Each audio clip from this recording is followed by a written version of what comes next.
Rome was built on the blood of soldiers and the whispers of gods.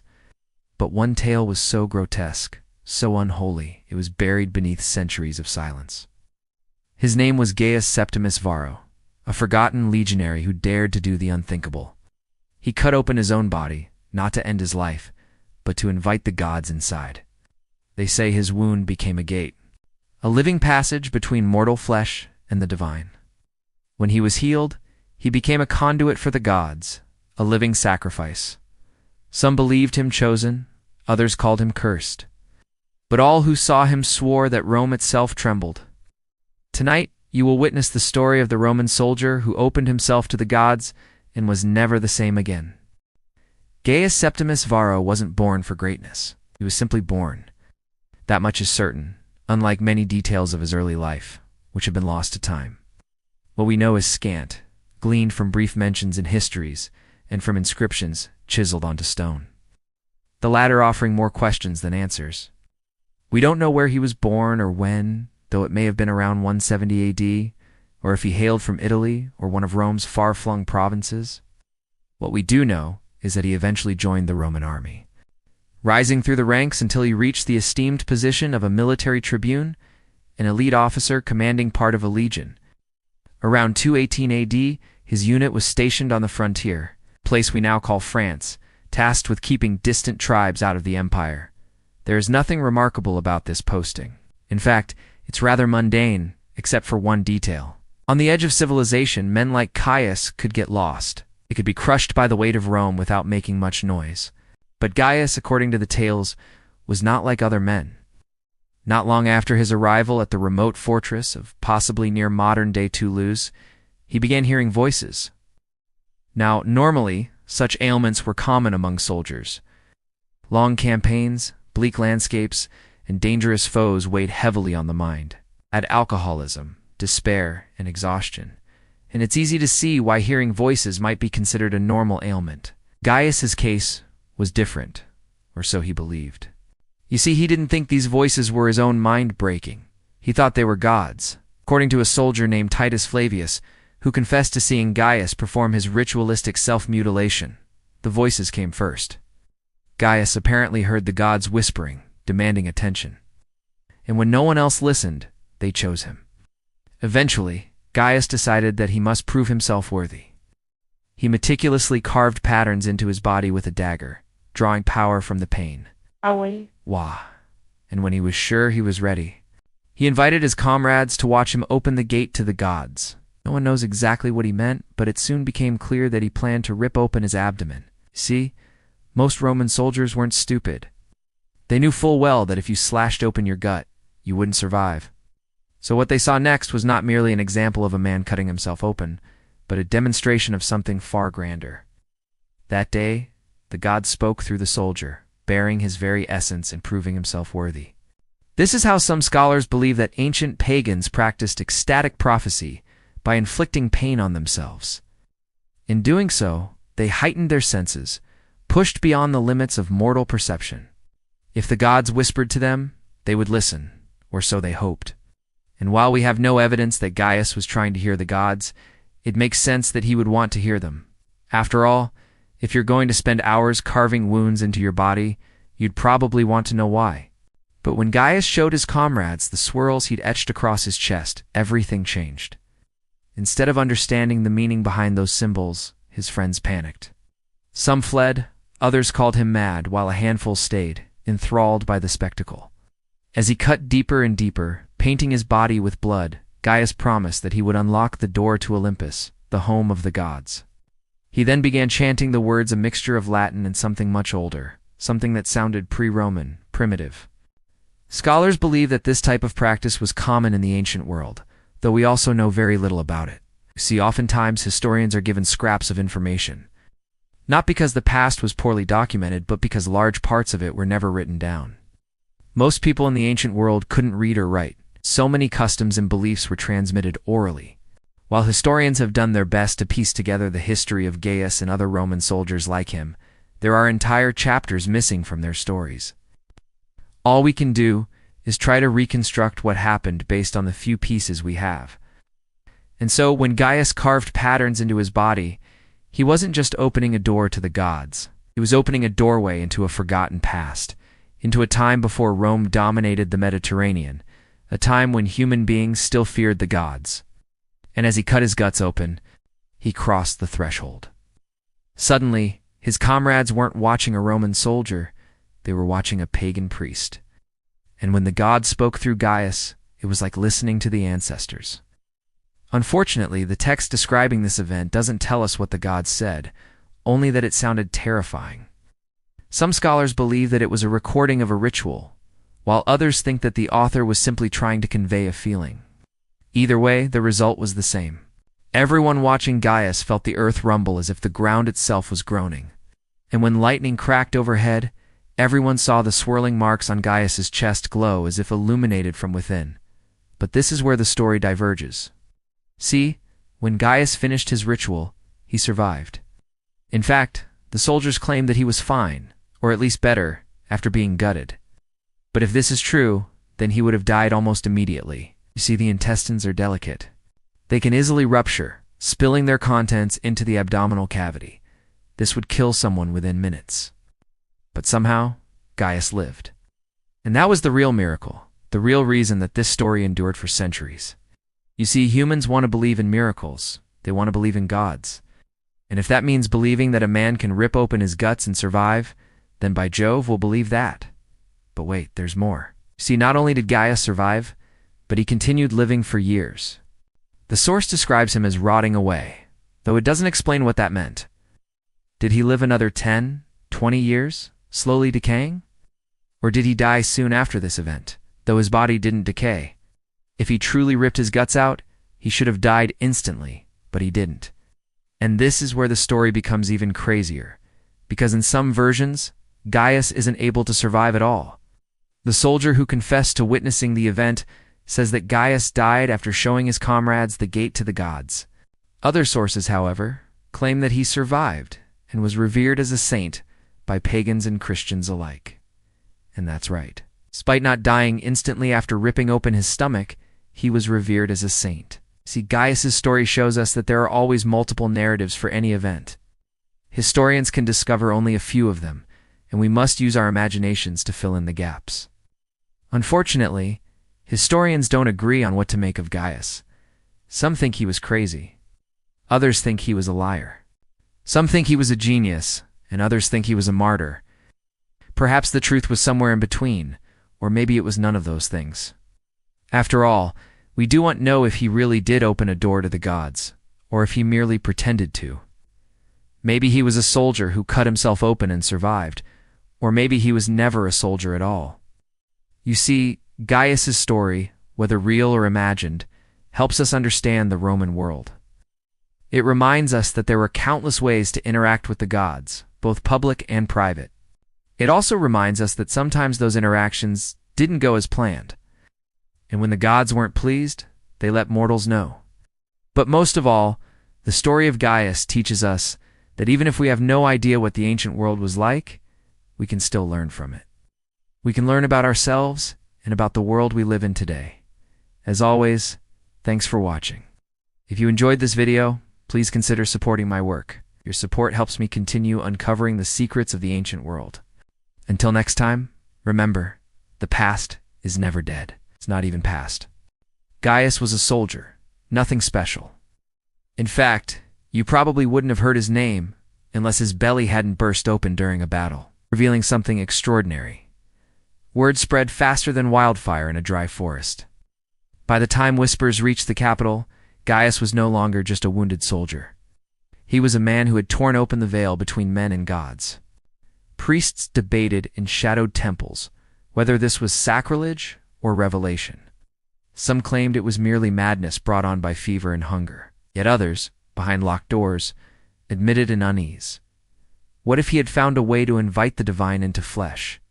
Gaius himself became something else entirely. His comrades wrote of how he walked differently, as if carrying an unseen weight. He spoke less, yet when he did, men listened in silence. At night, some swore they heard two voices echo from his tent, his own and another deeper, older, one that made their teeth ache. He ate sparingly, but the wound on his abdomen did not kill him. Instead, the scar grew thick, dark, shaped like a circle, like the mouth of an unending gate. The Roman clergy, compelled by both fear and curiosity, eventually summoned Gaius to appear before higher authorities. He was brought to a temple near Luganum, chained for safety, though he never struggled. Eyewitnesses claimed that when he entered the temple, the braziers flared as though oxygen had been sucked from the air. He looked upon the altar of Mars, and instead of bowing, he tore his tunic open to reveal the scar. "The God speaks through me," he declared, "not through stone." The priests recoiled, yet they could not deny what followed. As Gaius pressed his hands against the scar, he convulsed, fell to the ground, and began muttering in a tongue no scholar could identify. Suddenly his voice thundered, "Blood of the empire will flood the earth. Betrayal will rise in Rome, and only those who kneel before the opened flesh will be spared." Panic rippled through the temple. Some fell to their knees, others spat in disgust, calling it heresy. Yet in the years that followed, Rome's throne would indeed be stained with treachery. Emperors assassinated by their own guards, legions torn apart by civil war. Those who had witnessed the prophecy never forgot the words. They said the scar on Gaius's belly was no wound, it was an oracle. His reputation swelled. Soldiers carried scraps of cloth touched to his skin as charms. Mothers brought sick children to him, believing the holy rod of his scar could draw out disease. Some claimed he healed the blind, though others whispered that he only cursed them into further darkness. In either case, people came, desperate to touch what they believed was living proof of the gods. All that remained of Gaius, a name lost to time. Do you feel the pull of the divine in your life? Are there signs you're brushing off as mere coincidence? Or maybe you've experienced something unexplainable, a wound that refused to heal, a vision in a dream that felt uncannily real. These moments don't have to remain mysteries. Share your stories. Let's unravel them together. And if you're drawn to more tales of the divine, stay tuned for more. And yet there was fear, an unshakable fear. Those who slept near him spoke of dreams where their bodies split open like fruit, and the gods reached inside to pluck their souls. Men awoke screaming, clutching their stomachs, as if afraid they too would be torn apart. Rumors circulated that animals avoided him. Dogs whined, horses bucked, and crows followed wherever he walked. One night, a rival priest, furious at what he saw as blasphemy, attempted to denounce Gaius publicly. He called him a madman, possessed by demons, unfit to be considered divine. In response, Gaius said nothing. He simply touched the scar. The priest collapsed mid-sentence, blood pouring from his own stomach, as though invisible hands had ripped him open. Whether a trick of poison, coincidence, or something darker, no one ever dared challenge him so directly again. By now, officials in Rome could no longer ignore him. Some wanted him executed before his influence grew too large, branding him a heretic. Others argued that silencing him might provoke the wrath of Mars himself, if indeed the god was truly speaking through him. And so as politics turned, a strange compromise emerged. If the man could not be destroyed, perhaps he could be sanctified. In secret, a council of priests gathered to debate his fate. Should they erase his name from history or elevate him as a saint of divine suffering? Those who favored erasure were mysteriously found dead within weeks, their bodies pale, their bellies ruptured. It was enough to tilt the decision, so the murmurs began. Perhaps Gaius was not to be silenced, but canonized. But sainthood was no gift. It was a curse disguised as glory. For once the priests recognized him, once they allowed his legend to spread, they could no longer control the story.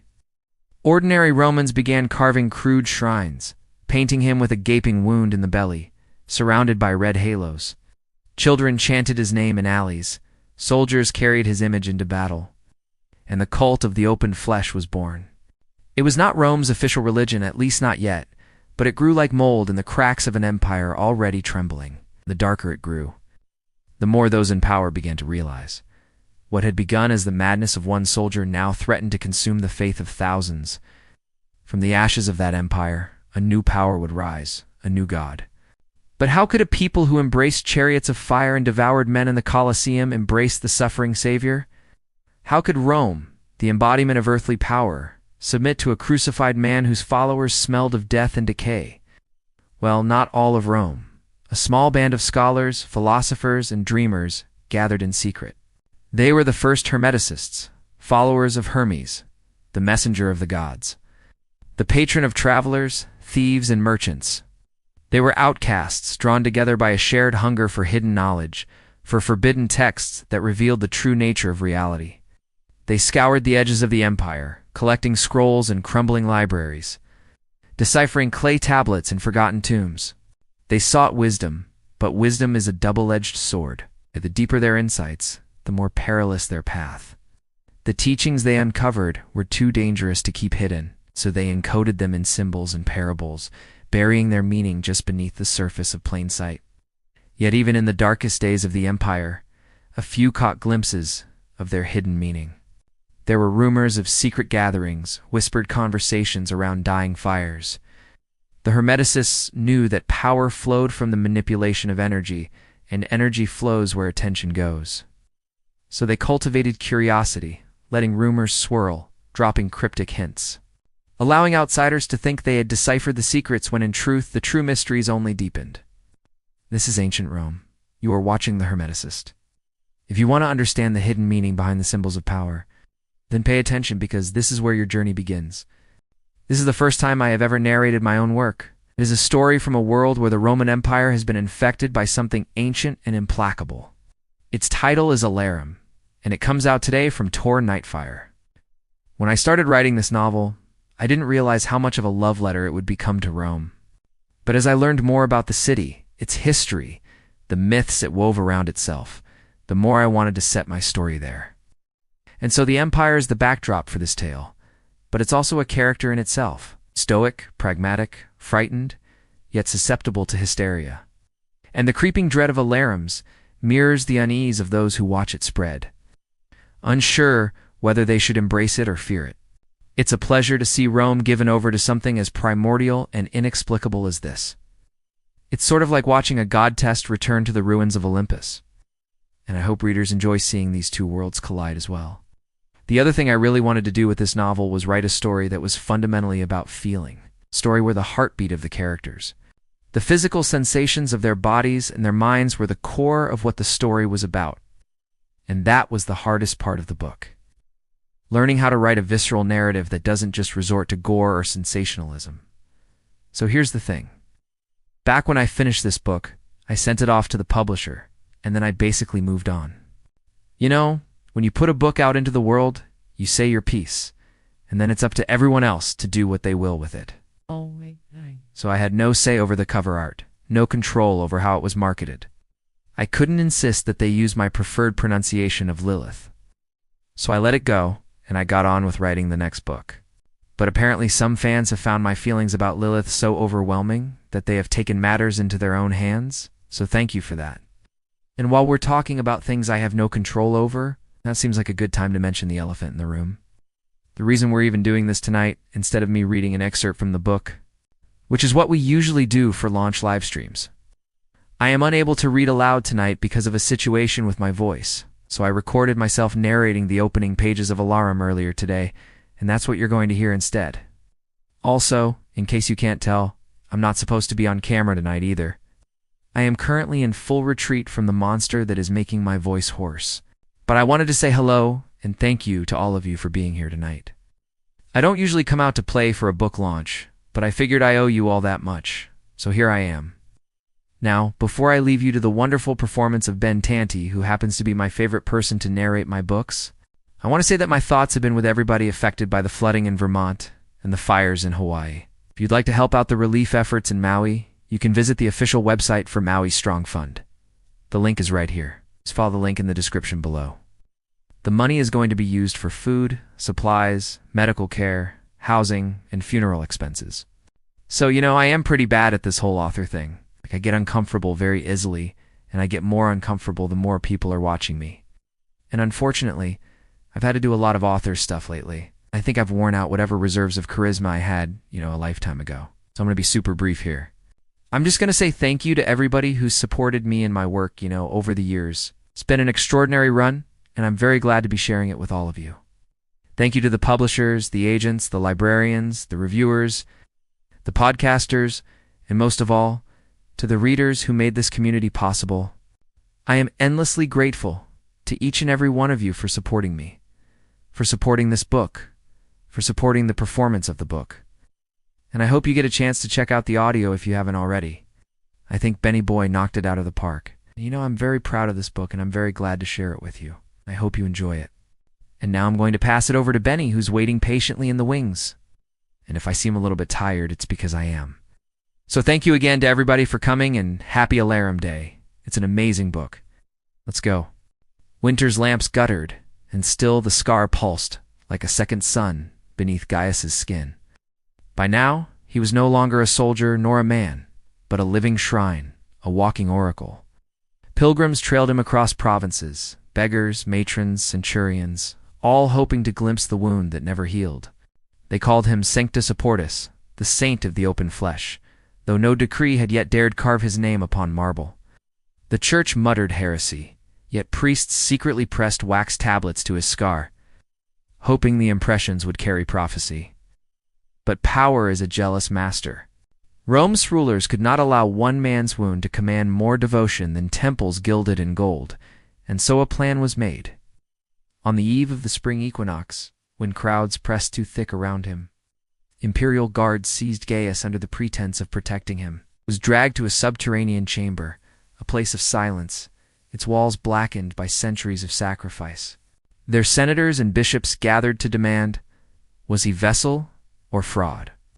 They gave him wine drugged with opium, hoping delirium would strip the divine from him. Yet even as his eyelids sagged, he laughed a hollow laugh, torn from the belly itself. The scar opened of its own accord, no knife needed. You ask if I am vessel? The voice bellowed, no longer his. But the vessel is Rome itself, and it leaks. The torches sputtered, walls trembled, and men clutched their stomachs in agony. One senator vomited blood, another clawed his own abdomen until flesh split. Panic turned the chamber into chaos, yet the wound glowed like an ember, calm amid frenzy. When dawn came, the chamber was sealed. Official records note only a pestilence that struck down several elders that night. Gaius, however, emerged alive. He was pale, eyes ringed with shadows, but alive. His captors dared not kill him. To slay him might unleash the very god he carried. So they released him into obscurity, hoping silence would smother the legend. But silence is fertile soil for myth. The cult of the gates spread further underground. Shrines of rough stone appeared in catacombs, painted with a red spiral. Inscriptions read, "Through pain, passage, through flesh forever." Hey. Farmers etched circles into fields, believing it would keep locusts away. Mothers whispered psalms over their children's cribs, fingers pressed lightly to small stomachs. The scar had outlived the man. For though Gaius disappeared, some say wandering east. Others claim, taken by the shadow cohorts, the wound lingered in Rome's memory. Centuries later, Christian monks argued fiercely whether to erase or sanctify the story. What codex found hidden in a monastery in the 12th century names him not Gaius but Saint Severus, the one who tore himself open so heaven could speak. Another text damns him as possessed by chthonic spirits, a liar whose cult nearly devoured Rome. Both agree on one point. He never died a natural death. He was seen walking into a battlefield mist and simply never returning. Some claim the wound swallowed him whole, that he stepped through his own flesh and left the world behind. Even now, scattered hints remain. In obscure churches of southern France, faded frescoes depict a soldier clutching his belly, light pouring from the cavity. In folk songs of rural Italy, children still skip to the rhyme. Knock, knock, open wide, gods of iron step inside. And every so often archaeologists unearth amulets scratched with spirals, worn smooth by hands that must have believed they were holding a key. Was Gaius Septimus Varro a madman who mutilated himself in delusion? Was he a prophet chosen by Mars, forced to carry a gate through which gods could enter? Or was he something more terrible, a wound given shape, walking, teaching, leaving only echoes behind? History does not answer. But sometimes, when one stares too long into the silent statues of Roman temples, it feels as though stone bellies twitch. If you listen, if you truly dare to listen, you might swear you hear a faint, thunderous voice rising not from the air, but from deep within your own flesh. and so the tale ends, or perhaps it never did. Once opened is never entirely shut.